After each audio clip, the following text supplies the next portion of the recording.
Sir నమస్కారం sir. నమస్తే. Sir 'మంచు' ఫ్యామిలీలో వివాదం నడుస్తున్న నేపథ్యంలో అంటే 'మంచు విష్ణు' గారికి, 'మంచు మనోజ్' గారికి మధ్య ఒక యుద్ధం జరుగుతుందిగా మనం చూస్తున్నాం. మొన్న కూడా మొత్తం హడావిడి అయిపోయింది. ఈ నేపథ్యంలో 'మంచు విష్ణు' గారు తన ట్విట్టర్‌లో ఒక ట్వీట్ చేసి ఒక డైలాగ్ పెట్టారు. ఆయన నటించిన 'రౌడీ' సినిమాలోని ఒక డైలాగ్. అందులో వీధి కుక్కకి సంబంధించి ఒక డైలాగ్ ఉంటుంది సార్. ఇప్పుడు 'మంచు మనోజ్‌నే ఉద్దేశించి ఈ ట్వీట్ చేశాడు. ఆ డైలాగ్ కూడా 'మంచు మనోజ్‌కి సంబంధించే ఉంది. ఆయన్ని కుక్కతో అంటే పోల్చి చూపించడానికి ఈ విధంగా 'మంచు విష్ణు' గారు ట్వీట్ చేశారు అని చెప్పేసి రకరకాలుగా మాట్లాడుకుంటున్నారు సార్. మరి ఆ డైలాగ్‌లో ఏముంది? నిజంగా 'మంచు మనోజ్' గారిని ఉద్దేశించి ఈ రకంగా 'మంచు విష్ణు' గారు ట్వీట్ చేశారా? మరి మీరేం చెప్తారు సార్? అంటే ఒకటి ప్రాపర్‌గా తిరుపతిలో ఎస్టాబ్లిష్ అయిన ఫ్యాక్ట్ ఏంటంటే, వాళ్ళ కుటుంబంలో కాన్షియస్‌గా ఒక వైరం ఉంది అన్నదమ్ముల మధ్య అనేది ఎస్టాబ్లిష్ అయింది. రెండోది మనోజ్‌ని థ్రెట్‌గా ఫీల్ అవుతున్నారు వాళ్ళు అనేది ఎస్టాబ్లిష్ అయింది. మనోజ్ కూడా వాంటెడ్‌గానే నన్ను గెంటేస్తున్నారు ఇక్కడి నుంచి అని చెప్తున్నాడు. చెప్పడంతో పాటు ఆయన ఎడ్యుకేషనల్ ఇన్స్టిట్యూషన్స్‌కు సంబంధించి జరుగుతున్న కొన్ని తప్పుల్ని కూడా ఎత్తి చూపించే ప్రయత్నం చేశాడు. ఓపెన్‌గానే మీడియా ముందు చెబుతూ వీటన్నిటిలోనూ నేను భాగస్వామిని అయిపోతానేమో అనే ఒక భయం ఉంది. నేను రెగ్యులర్‌గా విజిట్ చేస్తూనే ఉంటాను. నన్ను లోపలికి పంపించకపోయినా నాకు ఒక బాధ్యత ఉంది అన్న టోన్లో ఆయన మాట్లాడింది కొంచెం ఇబ్బంది పెట్టి ఉండొచ్చు. ఆ ఇబ్బంది పెట్టడం వలన ఇప్పుడు ఇలా ఆయన ట్వీట్ చేసి ఉంటాడు. అంటే గొడవ ఉంది వాళ్ళిద్దరి మధ్య అనేది ఎస్టాబ్లిష్ అయిపోయిన ఫ్యాక్ట్. ఇప్పుడు సెటిల్మెంట్ చేసుకుంటారా లేదా అనేది వారి గొడవ. నేను యుద్ధం కొనసాగిస్తాను అనే మాట ఆయన చెప్పాడు. ఇక్కడ టోటల్ వ్యవహారం చూస్తే విష్ణు కొంచెం హ్యాండిల్ ఇది బయటకి రాకుండా లోపలే ఏదో జరగాలి అన్నట్టుగా ఆయన అనుకుంటున్నాడు. అనుకుని నర్మగర్భంగానే వ్యవహరిస్తున్నాడు ఇప్పటికీ. ఇది మా ఇంటర్నల్ వ్యవహారం, దయచేసి ఇందులో ఎవరు జోక్యం చేసుకోవద్దని మీడియాకి కూడా ఆయన క్లాస్ చెప్పాడు.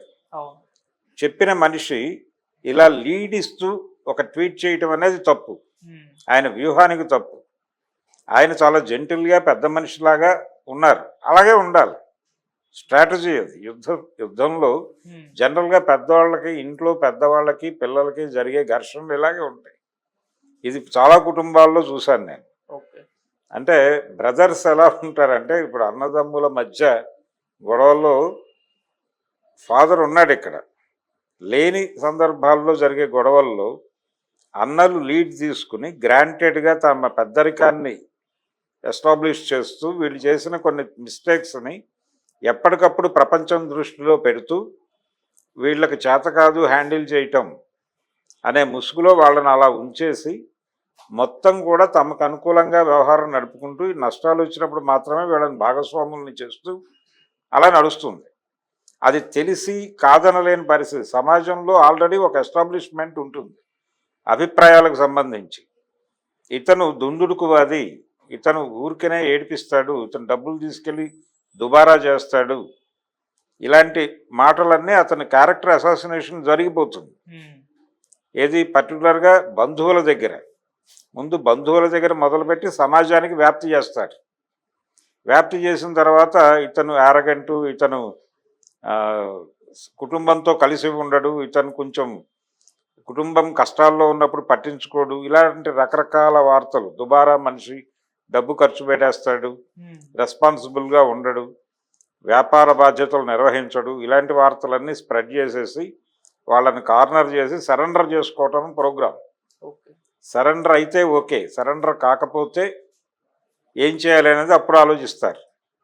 ఇది చాలా కుటుంబాల్లో అన్నలకి తమ్ముళ్ళకి మధ్య జరిగే గొడవ.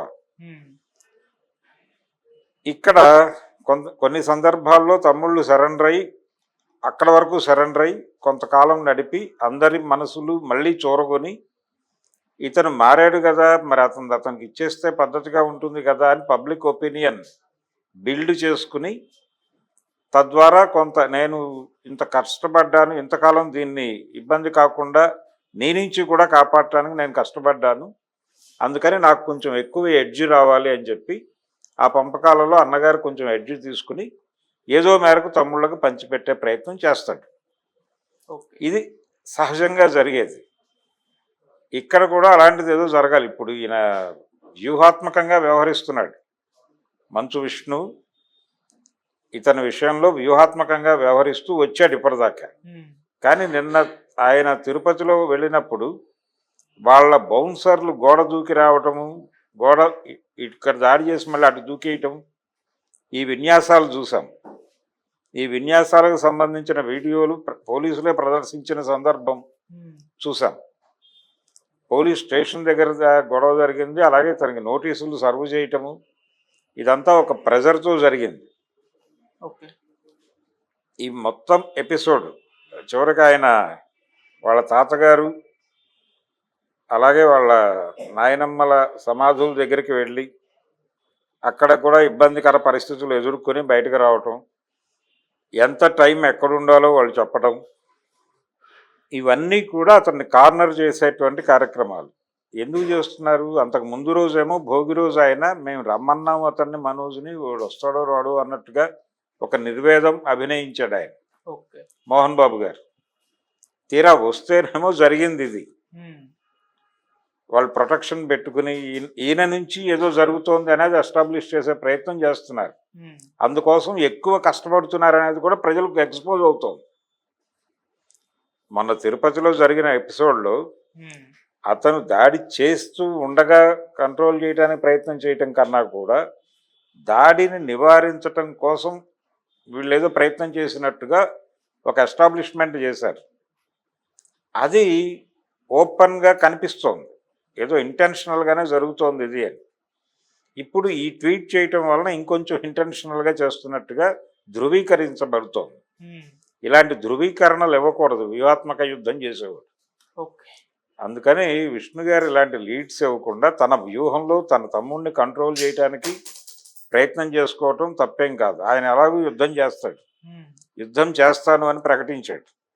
ఆ యుద్ధంలో గెలిస్తే అంటే అతను విద్యా సంస్థల్ని కాపాడుకోవడం కూడా నా ప్రధాన బాధ్యత అన్నట్టుగా మాట్లాడాడు. జరగాలి అంటే ఇది ఒక మాట ఆయన ఫస్ట్ అంది ఏంటంటే, నాకు ఆస్తుల కోసం కాదు ఈ ఘర్షణ, ఆత్మగౌరవం కోసం అన్నాడు. ఆత్మగౌరవం అంటే ఏం లేదు, ఈయన కూడా లింక్ అయి ఉన్నాడు ఆ ఎడ్యుకేషనల్ ఇన్స్టిట్యూషన్లో. దాని నుంచి ఏదైనా జరిగితే నష్టాల్లో భాగస్వామ్యం చేస్తారు కానీ లాభాల్లో నాకు వాటాలు ఇవ్వట్లేదు, నన్ను పట్టించుకోవటం లేదు, లాంటిది ఏదో ఉంది ఒక ఇష్యూ. దానికి సంబంధించి ఒక క్లారిఫికేషనో క్లారిటీనో ఇచ్చేసి క్లోజ్ చేసేస్తే సరిపోతుంది. అది జరగాలి, అది సాటిస్ఫై అవ్వాలి, అది తృప్తికరంగా జరగాలి. అది జరగనంతకాలం ఈ డిస్ప్యూట్ నడుస్తూనే ఉంటుంది. ప్రపంచం అంతా అక్కడికి వెళ్ళి లోగోలు పెట్టడం, వాళ్ళతో మాట్లాడించటం, అవి సోషల్ మీడియాలో సర్క్యులేట్ అవ్వటం, మళ్ళీ కొంతమంది బాధ్యత తీసుకుని వాళ్ళతో మాట్లాడి ఆ వీడియోలు కొంచెం ఇబ్బందికరంగా ఉన్నాయి తీసేయండి అని బతిమాలుకోవటం. ఎందుకు వచ్చిన గొడవ ఇది? ముందే మీరు ప్రపంచాన్ని ముందుకు రాకుండా ఉండడానికి ఏం చేయాలో అది చూసుకోండి. మనోజు మొదట్లో కొంచెం పద్ధతిగానే వ్యవహరించాడు. TV9లోనో మరొక చోట వీళ్ళు మొదటిసారిగా మంచు విష్ణు మనుషులు తన మనుషుల మీద దాడి చేశారు అని చెప్తూ ఒక వీడియో పోస్ట్ చేశాడు ఆయన. ఆ రోజు అంకురార్పణ. అది నేనేదో చేశాను, మీరు అనవసరంగా దాన్ని రచ్చ చేశారు, మీడియా మా జీవితాల్లోకి వచ్చేస్తుంది అని మనోజ్ మాట్లాడాడు మొదటి ఇన్సిడెంట్ అప్పుడు. ఇప్పుడు ఆయనే మీడియాని పిలిచి మాట్లాడుతున్నాడు. ఈ స్థాయికి అతన్ని తీసుకెళ్ళింది ఎవరు అనేది ఆలోచిస్తే మంచు విష్ణు క్యారెక్టర్ ఓపెన్ అవుతుంది కదా. అలా ఎందుకు చేసుకోవాలి, అలా ఎందుకు రూయం చేసుకోవాలి? అతను అంత కంట్రోల్గా ఉన్న రోజునే నువ్వు ప్రాపర్గా కూర్చోబెట్టి సెటిల్ చేసుకుంటే అయిపోయేది కదా.